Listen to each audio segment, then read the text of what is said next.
I ove godine nastavlja se akcija Uzmi račun i pobedi. Za novi ciklus nagradne igre Uzmi račun i pobedi 2018. građani će od danas moći da počnu sa slanjem fiskalnih računa i slipova, a prvo izvlačenje nagrada biće već u martu. Nagradni fond će biti dupliran u odnosu na prethodni, kada je bio više od 100 miliona dinara. Najsrećniji dobitnici izvučeni su u direktnom prenosu na RTS-u, a o tome kako će biti ove godine, kakvi su kriterijumi učešća i koje su nagrade u pitanju. Razgovaramo ovoga jutra sa Vukašinom Grozdićem iz kabineta predsjednika vlade. Dobro jutro, dobrodošli. Dobro jutro, hvala na pozivu. Evo, i ovoga jutra imamo najave za ovu nagradnu igru i u štampanim medijima. Naime, čak i izjavu premijerke koja kaže da je jedan od prioriteta vlade jeste baš borba protiv sive ekonomije. Tako je. Suzbijanje sive ekonomije deo je programa vlade koji je usvojen još 2015. godine i to je program na 5 godina koji je napravljen, odnosno kreiran zajedno i sa privredom. On ima veći broj mera, 107 mera i aktivnosti i jedna od njih je upravo ova edukativna kampanja protiv suzbijanja sive ekonomije u smislu nagradne igre kroz sakupljanje fiskalnih računa i na taj način podizanje fiskalne discipline. Dobro, gotovo trećina poslova, kako kaže izveštaj, se obavlja bez izmirenja obaveze prema državi. Jeste, i to zapravo umanjuje sav onaj prihod koji država može da ostvari i koji kasnije se koristi za javne službe, zdravstvo, policiju, vojsku i sve druge službe koje su nam potrebne za funkcionisanje.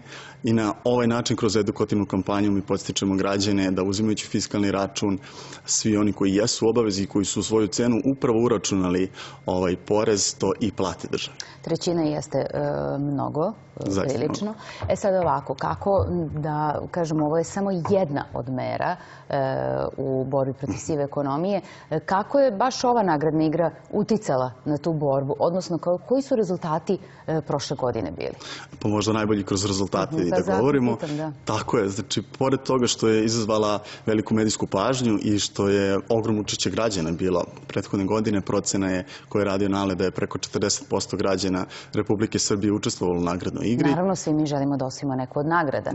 Sad, kako je to uticalo ovako na... Tako je, bile su jako vredne nagrade prethodne godine i sada će isto biti dosta vrednih nagrada. Uticalo je tako što posebno u tojim malim poreskim obveznicima, gde i građani najviše nešto kupuju ili neku uslugu plaćaju, tu je došlo do skoka od 30% naplate, što je opet izuzetno velika cifra. Takođe, kako radimo i to preuzimanje fiskalnih računa, trudimo se i da imamo onaj deo bezgotovinskog plaćanja, gde se uzimaju fiskalni računi, ali se izdaju i slipovi i onda je moguće i slipove slati u nagradnoj igri i tu imamo skok od 18,5% u odnosu 2017-2016 u periodu trajanja nagradne igre. Sad da kažete ili fiskalni račun ili slip, što znači da za jedno plaćanje, ako platimo karticom, dobijemo i fiskalni račun i slip. Da li se to računa kao jedan račun? A to odmah da kažemo da ne bude zabune. Hvala na tom pitanju. Tu bismo razgraničili da upravo građani koji bezgotovinski plaćaju, odnosno plaćaju karticama, imaju dvostruku šansu za dobitak. Kako to je? To su nam odvojene, ali se ti računi, odnosno račun i slip u jednoj kupovini se ne mogu slati u istoj koverti. U istoj koverti, dakle samo je bitno da idu odvojeno, tako je. Tako je. Evo ću samo da naglasim šta je bitno. Znači, bitno je da računi koji se uzimaju, minimalna vrednost bude 100 dinara, identično kao i prethodne godine. To su kriterijumi koji su ostali isti. I 10 računa ili slipova, što znači nije bitno, mogu pomešane da budu. To su ljudi stalno pitali. Da li mora 10 računa i 10 slipova? Ne, nije bitno taj odnos. Tako je. I to smo nekako radili prošle godine i zadržavamo upravo to pravilo, taj kriterijum da na isti način se šalju. Odvojeno se šalju slipovi, odvojeno se šalju koverte. Prosto građani koji plaćaju bezgotovinski će biti u maloj prednosti, jer tako smo mi sigurni da je svaka transakcija evidentirana i uvek država može da prati onda kretanje naplate. Tako je, samo je bitno da se odvoje taj jedan isti račun, jer najgore, čini mi se, bilo i prošle godine kad su se izvlačile nagrade, kada se izvuče nečije ime i prezime i kada se saopšti da se ne ispunjavaju ispunjavaju kriterijumi. Još jedna od razlika ovogodišnje nagradne igre jeste koverta. Prošle godine smo uzimali koverte na šalterima Pošta Srbije, ali ove godine? Tako je. Prošle godine smo imali brendirane koverte Pošte Srbije. I svi su bili jednaki. I svi su bili jednaki i bilo je odštampano preko 11 miliona koverata. Poslato je preko 8 miliona i 500 hiljada koverata, tako da su to zaista impozantne brojke. Ove godine prosto dozvoljavamo građanima da mogu da pošalju sa svakom kovertom koji imaju kod kuće ili koji budu kupili u pošti ili negde drugde. Onako je bilo poštenije. Sve su bile identične. Sve su bile identične. Pa eto, sada ćemo vidjeti da nekako tokom izbora nikako ne favorizujemo ni jednu kovertu, tako da kao i prošlog puta bit će ponovo neki ili sportisti ili drugi javne ličnosti koji će izvlačiti koverte koji su potpuno nezavisni u ovom procesu. Dobro. Prošle godine građani određenih opština koji su poslali najveći broj koverata su dobili bežični internet. Dakle, nije bilo samo pojedinačnih nagrada, nego su i lokalne samouprave dobijale nagradu taj bežični internet. Kako je ove godine po tom pitanju? Uz takmičenje koje smo imali prošle godine, paralelno realizovano i takmičenje gradova i opština. 12 je dobijalo internet, a 5 najboljih je dobilo po 20.000 evra za aktivnost koju građani procene kao njima najbitniju. Negde je to bilo uređenje parkića, drugde je bilo opremanje škole, kupovina određenog vozila potrebno za javne službe i to su sami građani birali. Ove godine će ponoviti ovu akciju, fond je takođe dupliran, 207.000 evra je ukupan fond za to.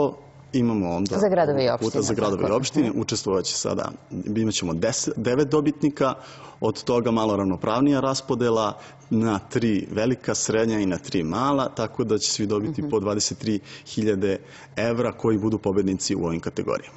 I naravno u igri su i ovi gradovi i opštine koji su prošle godine dobili, naravno. Kada su u pitanju nagrade za građane, dakle ne mislimo na gradove i na opštine, eto prošle godine je dodeljeno 742 nagrade. Među nagradama su bili stanovi, automobili i kućni aparati i putovanja. Dublirane nagrade ove godine, može nešto se izdvoji? Fond će biti izuzetno velik ove godine. O samim detaljima mi ćemo se oglasiti 15 dana pre formalnog početka nagradne igre, tako da to ćemo uraditi u drugoj polovini, najverovatnije februara, pošto sama nagradna igra formalno počinje početkom marta. Ali ono što bih sada želeo da naglasim i što je najvažnije, da građani već od danas mogu slati koverte sa računima.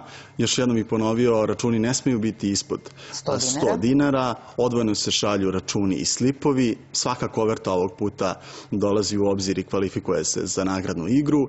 I još jednom, prošle godine, sećate se, imali smo i dosta maloletnika koji su učestvovali i za koji su roditelji slali i bake i deke. To je bio problem da se to više ne ponovi, je li tako? To zaista ne možemo, zato što je zakon tu vrlo jasan. Zakon o igrama na sreću kaže da maloletnici ne mogu učestvovati u nagradnoj igri.